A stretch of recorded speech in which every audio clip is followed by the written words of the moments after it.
Hello, everyone. Today we want to continue from where we stopped the last time.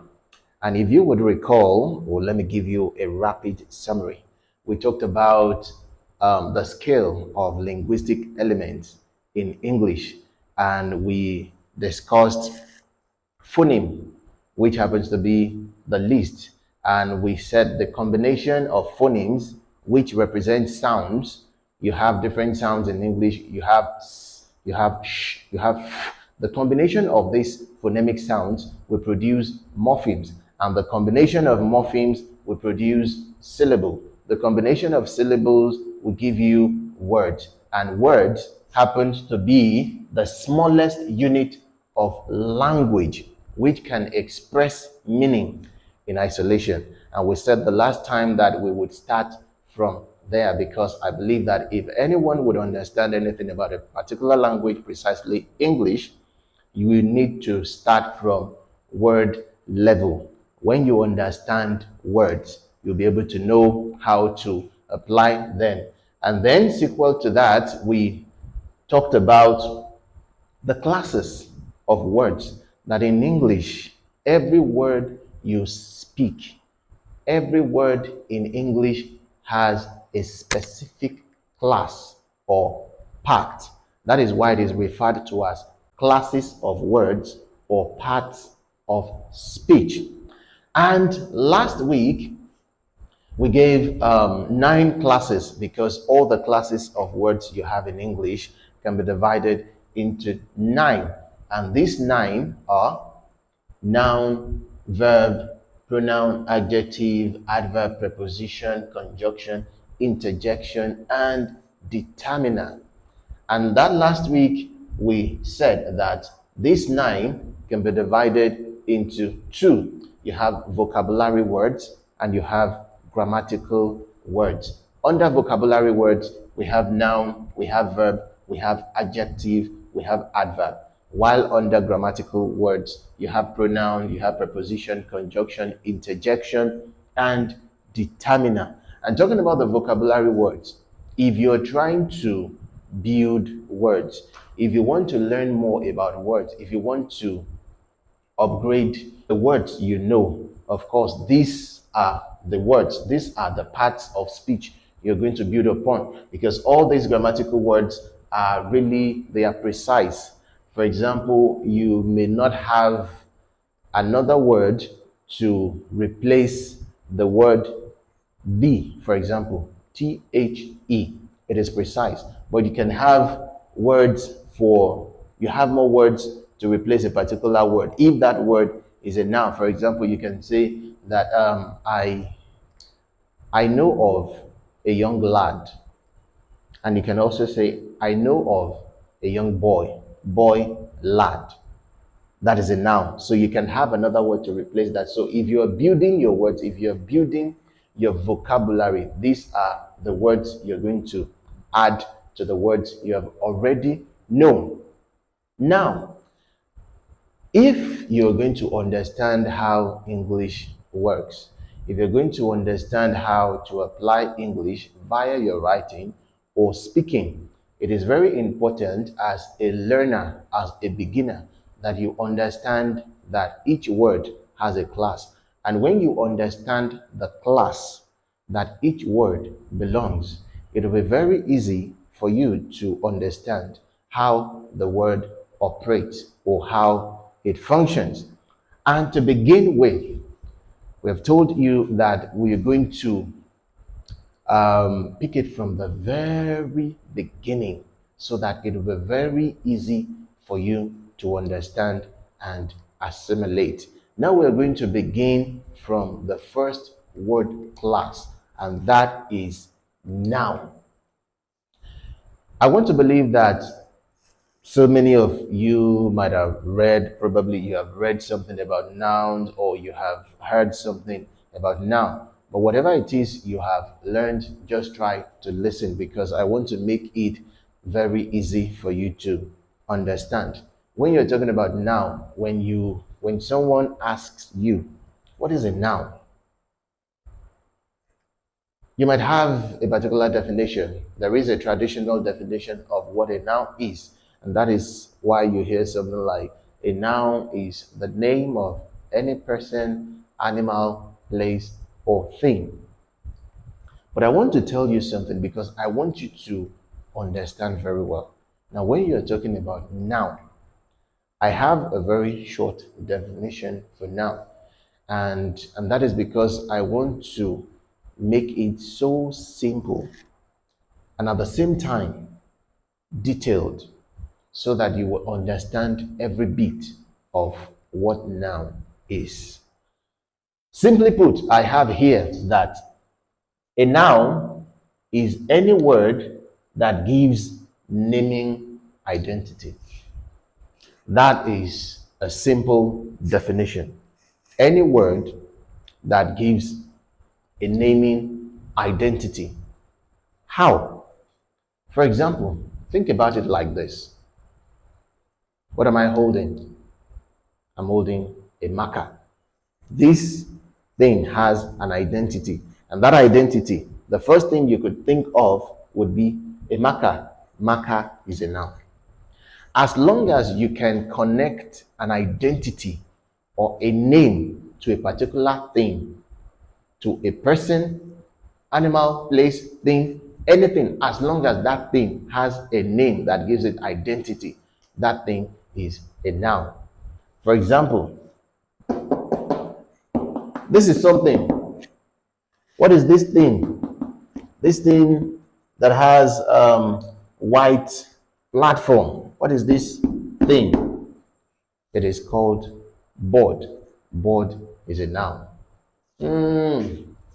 What is this? This is something. It is called hair. Hair is a noun. You have another thing. You have, oh, I can see something flat. What is this thing? It is called wall. And that is how you identify a noun, as long as it has a naming identity. There is a name you can connect to that thing. As long as you can name it, it's a noun.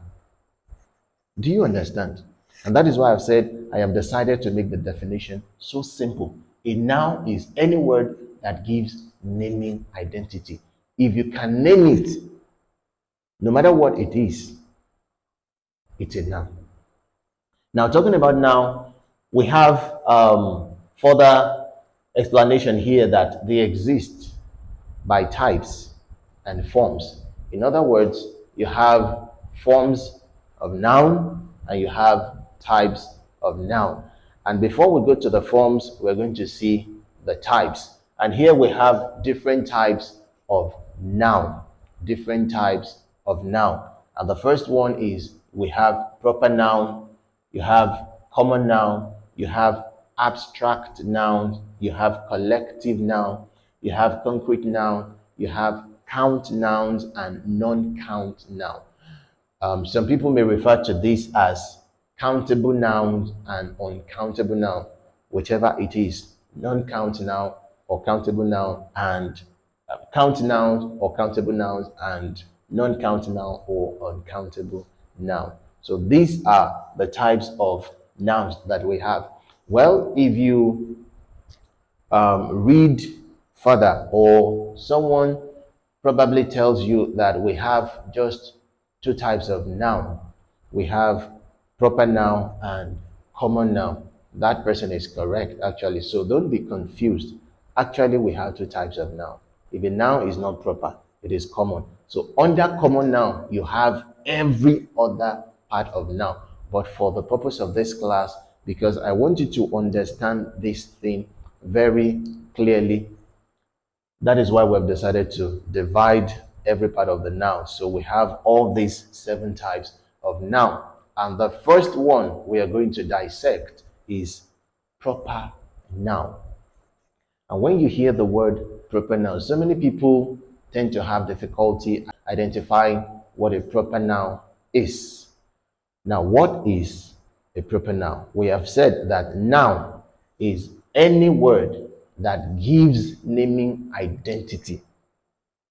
The identity could be to persons, could be to places, could be to Things could be to animals.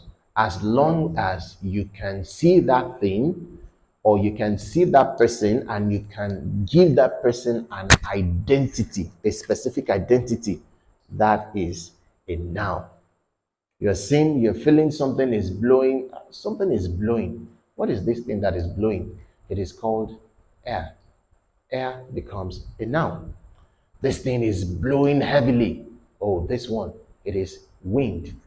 Wind becomes a noun.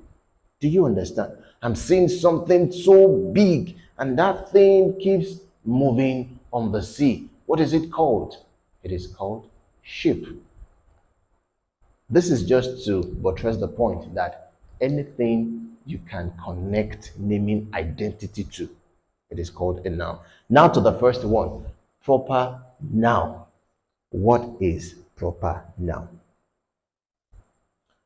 This refers to the exact names of persons, animals, places, or things. Note this word, exact. This refers to the exact names. We have normal identity, but we have exact identity. And this exact identity talks about the real identity. From the word proper, that is, what is the proper name? What is the proper identity given to this thing? We know that this thing is called this. This thing is known to be this. But what is the real identity, the exact identity given to this particular thing or object or this person? For example, you have Mark. Dealing with human beings or dealing with a person. When you have a person, what is your name? What you're trying to investigate is what is your proper name? I know you are a human being. I know you are a man, or I know you are a woman. I know you are a boy. I know you are a girl. But the question is, what is your proper name? Then you can have the answer as, my name is Mark, or my name is Ted, or my name is Helen. When you hear all these names, Mark becomes the exact identity of that person or the real identity of that person. And when you hear Mark, just know that Mark is a proper noun because it is the real identity of that person. And the same goes for animals. You see animals all around. You see all these pets, you see parrots, you see dogs, you see cats, and the likes. And when you see them, you know that these are animals. But what are the exact names of these animals? When you see a parrot, the name of the parrot could be Ben. Oh, this is a parrot, yes. But what is the exact name of this parrot? Oh, the name of this parrot is Ben. Now, Ben becomes proper noun because that is the proper identity of that bird. Do you get the explanation? Very good. And then when it comes to places, you have places, you can have, okay, country, you have different countries. But what is the exact name of this particular country? I am in a country, but what is the exact name of the country I am in? It is called Nigeria. Nigeria becomes a proper noun. Now you could have things. Okay, I have my phone. Phone, yes. Phone is a name of something, and that makes phone a noun. But what type of noun is that phone? What exact name is given to that phone? It is Techno K9 Plus. It is Infinix 213. It is iPhone, what something something. It is Samsung. Now, those names become the real identity, the exact name for those phones. Do you understand? And that is why I've told you that you use language to communicate ideas and thoughts and to express yourself via speaking or writing, because these are the two ways by which you can express yourself, by which you can communicate your ideas. You do it through speaking or you do it through writing. Now, one thing that applies to proper noun is whenever you are writing proper nouns, when you want to put down the real and the ideal and the proper names of things, of places, of animals, they must appear. The first letter must always appear in as uppercase. You must write the first letter in uppercase or capital letter. So that is why you have something like this. You have Mark, you have Bingo to be the name of dog, and then you have Nigeria to be the name of a country. And that is why you have capital M or uppercase M, you have capital B, and you have capital N. So whenever you are writing, once you are writing the exact name of a particular place or person or thing or animal, you have to write the first letter with uppercase, or it has to be in capital letter. Do you understand? So that is how things are for proper noun. Then the next noun is common noun, from the word common. What is common is something that is general, and that is why this noun refers to the general names given to persons, animals, places, or things. General name. The name they're going to call it here is the same name they are going to call it there. The name they give it here is the name they will give it there. For example, when you see any animal that barks, you refer to that animal as dog. Go to another country, go to another place where English is also spoken.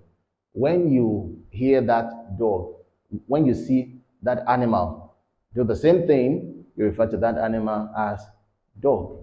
That is the general name. That is the common name, the common identity given to that particular animal. That is dog.